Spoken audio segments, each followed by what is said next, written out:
दिल्ली में car driver ने एक शख्स को यहां करीब 100 मीटर तक बोनट से घसीटा है। सीसीटीवी में रिकॉर्ड वारदात दिल्ली के राजौरी गार्डन में महज हॉर्न बजाने की बात पर हुए झगड़े में कार सवार ड्राइवर ने हरविंदर नाम के शख्स को टक्कर मारी और फिर बोनट पर करीब 100 मीटर तक घसीटता हुआ ले गया।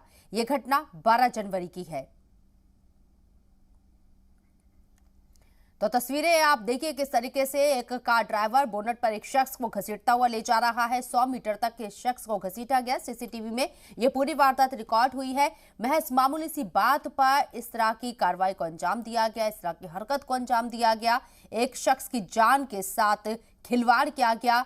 गाड़ी के बोनट से इसे घसीटा गया है। इस शख्स को कुछ भी हो सकता था, कोई भी बड़ा हादसा हो सकता था। 12 जनवरी का ये वीडियो बताया जा रहा है और ये मामला दारुल हुकूमत दिल्ली का है। इससे पहले हमने देखा कि अंजलि का जो एक्सीडेंट हुआ तो किस तरीके से सामने आया था और 13 से 14 किलोमीटर तक उसकी बॉडी को घसीटा गया था कार से।